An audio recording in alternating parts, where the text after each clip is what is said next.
Hi hello, কি খবর সবার? This is Shakil Ahmed. Welcome to my channel Shakil Ahmed. আপনারা জানেন আমি মূলত আমার এই চ্যানেলটিতে সোশ্যাল মিডিয়া মার্কেটিং এর যাবতীয় বিষয়গুলো নিয়ে কথাবার্তা বলে থাকি। অর্থাৎ আপনারা যারা বিজনেস করছেন তারা কিভাবে সোশ্যাল মিডিয়াকে ব্যবহার করে আপনার বিজনেসটিকে আরো উন্নত করতে পারেন। এছাড়া যারা নতুন উদ্যোক্তা রয়েছেন তারা কিভাবে সোশ্যাল মিডিয়া ব্যবহার করে তাদের উদ্যোগকে সফলতার সাথে সামনে এগিয়ে নিয়ে যেতে পারে। এছাড়া যারা বাসায় বসে ব্যবসা করছেন তারা কিভাবে সোশ্যাল মিডিয়াকে কাজে লাগিয়ে ভালো একটা পজিশনে যেতে পারেন। এই সমস্ত যাবতীয় বিষয় আমি আমার এই চ্যানেলটিতে আলোচনা করে থাকি। যারা আজকেই প্রথম দেখছেন আমার ভিডিও, শুধুমাত্র তাদের জন্য এই কথাগুলো বলা। তো আপনি অবশ্যই আমার এই চ্যানেল থেকে উপকৃত হতে পারেন। সেই জন্য চ্যানেলটি অবশ্যই সাবস্ক্রাইব করে ফেলুন এবং পাশে থাকা বেল আইকনটি বাজিয়ে দিন, কারণ পরবর্তীতে আরো অনেক ইম্পর্টেন্ট ভিডিও যেগুলো আসতে যাচ্ছে সেগুলো আপনার জন্য খুবই গুরুত্বপূর্ণ হতে পারে। সেই জন্য চ্যানেলটি সাবস্ক্রাইব করে সাথেই থাকুন। আজকে আমি মূলত সোশ্যাল মিডিয়া মার্কেটিং এর মধ্যে ব্র্যান্ডিং এবং মার্কেটিং এর যে কোর্সটা আছে সেটা আমি আজকে থেকে স্টার্ট করতে যাচ্ছি। অর্থাৎ আপনারা যে কোর্স দেখছেন সেটা হচ্ছে মূলত ব্র্যান্ডিং এবং সেলস প্রমোশনের কোর্স। আজকে হচ্ছে এই কোর্সের ফার্স্ট ভিডিও। তো সবাইকে ওয়েলকাম করছি ব্র্যান্ডিং এবং সেলস প্রমোশন কোর্সে। আজকে যেহেতু ব্র্যান্ডিং এবং সেলস প্রমোশন কোর্স স্টার্ট করতে যাচ্ছি, তো সেই জন্য আজকে প্রথমেই আমাদের যে বিষয়টা বুঝতে হবে যে ব্র্যান্ডিংটা আসলে কি, বা আপনি আপনার ব্যবসাকে কিভাবে ব্র্যান্ডিং করতে পারেন। তো আজকে আমি ভিডিওতে আপনাদের সাথে শেয়ার করবো যে ট্রেডিশনাল ব্র্যান্ডিং কি ছিল এবং মডার্ন ব্র্যান্ডিংটা আসলে কি হয়েছে। ফার্স্টে আমরা ব্র্যান্ডিং এর থিওরিটিক্যাল বিষয়গুলো জানার চেষ্টা করবো, এরপর আমরা প্র্যাকটিক্যালি বিষয়গুলো ভালোভাবে বুঝবো যেন আমাদের কোনো প্রকার কোনো প্রবলেম না হয়। ওকে, তাহলে ব্র্যান্ডের যে ট্রেডিশনাল ডেফিনেশন সেটা অনুযায়ী ব্র্যান্ড মূলত হতে পারে একটি নাম, হতে পারে একটি টার্ম, হতে পারে একটি ডিজাইন, হতে পারে একটি কালার, অথবা হতে পারে সম্মিলিত একটি রূপ যেটি একটি পণ্য বা সার্ভিসকে নির্দেশ করে। সুতরাং এখানে কিন্তু একটা বিষয় খেয়াল করার যে একটা পণ্য অথবা সার্ভিস, এটা পণ্য হতে পারে অথবা সার্ভিসও হতে পারে। সার্ভিসের মধ্যে সাপোজ আমরা পণ্য সবাই বুঝি যে পণ্য আসলে কি হতে পারে। তো সার্ভিসের যদি উদাহরণ দিতে হয় তাহলে যেমন আপনি এয়ারটেল, গ্রামীণ ফোন, এই যে বিষয়গুলো আছে বা এই যে ব্র্যান্ডগুলো, এগুলো কিন্তু কোনো পণ্য নয়, একটি সার্ভিস। সুতরাং এই সার্ভিস দিয়েও কিন্তু ব্র্যান্ড হতে পারে। তো এটাই ছিল মূলত ট্রেডিশনাল ডেফিনেশন ব্র্যান্ডের। তো মডার্ন ডেফিনেশন আসলে কি বলছে আমরা সেই দিকে একটু টার্ন অন করি। ট্রেডিশনাল যে ডেফিনেশনে যা যা ছিল মডার্ন ডেফিনেশন সেগুলো থাকবে। মডার্ন ডেফিনেশনে যেটা বলা হয়েছে ব্র্যান্ড, সেটা হচ্ছে মানুষের ট্রানজিবল বা ইনট্রানজিবল, যেটা স্পর্শ করা যায় বা স্পর্শবিহীন, বা স্পর্শ করা যায় না।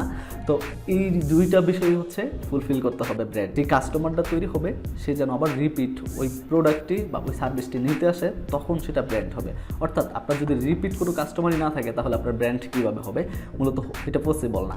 তো এটাই আসলে মূলত মডার্ন ডেফিনেশনে বলা হয়েছে। এই বিষয়টি যদি আপনি আরও ভালোভাবে বুঝতে চান, সাপোজ আপনি একটি শার্ট কিনবেন। এখন এই শার্ট কিসের জন্য কিনবেন? আপনার যে একটা বস্ত্র পরিধান করাটা, এটা আপনার একটা মৌলিক বিষয়। তো আপনার মৌলিক বিষয়টা পূরণ করার জন্য আপনার একটা শার্টের দরকার। কোন কথা হলো, যে কোনো শার্টে কিন্তু আপনার এই মৌলিক চাহিদাটা পূরণ করতে পারে। কিন্তু আপনার যদি ওই রকম একটা ক্যাপাবিলিটি থাকে, আপনার যদি অর্থ সংকটে না থাকে, তাহলে আপনার কিন্তু যে কোনো একটা শার্টই ভিতরে স্যাটিসফ্যাকশন আসবে না। তো আপনি কি করেন? আপনি সাপোজ যে ব্র্যান্ডগুলো আছে আমাদের শার্টের, হচ্ছে দর্জি বাড়ি, দেন ইজি, এছাড়া আরো অনেক নামি দামি ব্র্যান্ড আছে। সাপোজ আপনি ইজির কথাই চিন্তা করুন। আপনি একটা শার্ট ইজিতে কিনতে গেলেন, আপনি ওখানে গিয়ে শার্টের কালেকশন কিন্তু অনেক কালেকশন আছে, ওইখান থেকে আপনি বাছাই করে কিছু কালার নিলেন, কিছু ডিজাইন নিলেন এবং আপনার পছন্দ অনুযায়ী একটা শার্ট আপনি কিনে বাসায় চলে আসলেন। আসার পরে আপনি ওইটা পরলেন। ওইটা পরার পরে আপনার যদি ওই শার্টের কোয়ালিটি বা ওই শার্টটা যদি ভালো হয়ে থাকে, বা ওই শার্টের সুতা বা ওই সেলাইগুলো যদি আপনার কাছে ভালো লেগে থাকে, আপনার যদি ওই শার্টটা পরে ভালো লাগে, তাহলে কিন্তু আপনার সেকেন্ড টাইম ওই ইজিতে যাওয়ার একটা চান্স আছে বা একটা সম্ভাবনা আছে। তো কেন আছে? কারণ হচ্ছে ওই ইজি ব্র্যান্ডটা মূলত আপনার যে ভিতরের স্যাটিসফ্যাকশনটা ওইটা কিন্তু তারা ফুলফিল করেছে তাদের পণ্য দিয়ে। সেই জন্য আপনি আবার কিন্তু সেখানে যাওয়ার একটা পসিবিলিটি।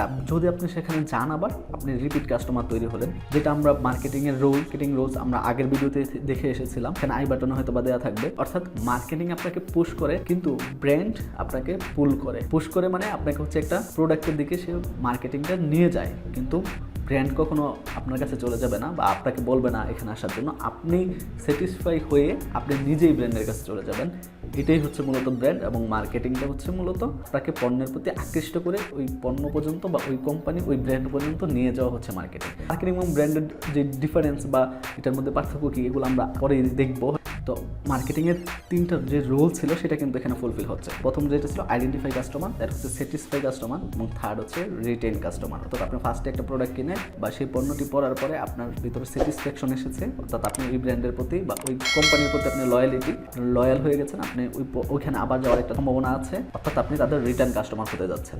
মডার্ন ডেফিনেশনে এটাই বোঝানো হয়েছে যে আপনি যদি একটি পণ্য বা সার্ভিস নিয়ে ওই ব্র্যান্ডে বা ওই কোম্পানিতে আবার যান, বা আপনি তাদের রিটার্ন কাস্টমার তৈরি হলেন কিনা, এই বিষয়টাই হচ্ছে মূলত মডার্ন যে ডেফিনেশনটা সেটা নিয়ে বোঝানো হয়েছে যে ব্র্যান্ড তখনই হবে যখন একটা আপনার রিটেন কাস্টমার তৈরি হবে, তখন এটা আসলে ব্র্যান্ড হবে। এছাড়া আপনার রিটার্ন কাস্টমার ছাড়া কিন্তু এটা ব্র্যান্ড পসিবল না।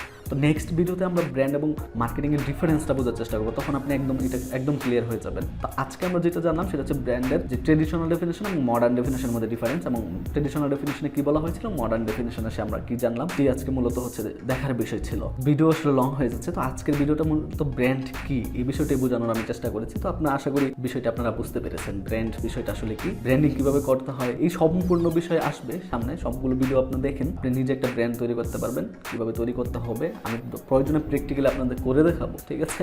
So don't be frustrated, stay with us, ইনশাল্লাহ ভালো কিছুই হবে। আজকে এই পর্যন্তই, দেখা হবে পরবর্তী ভিডিওতে। সে পর্যন্ত সবাই ভালো থাকুন এবং মোস্ট ইম্পর্টেন্ট চ্যানেলটি সাবস্ক্রাইব করে ফেলুন, কারণ আগামী ভিডিও কিন্তু আরও বেশি ইম্পর্টেন্ট হতে যাচ্ছে আপনার জন্য।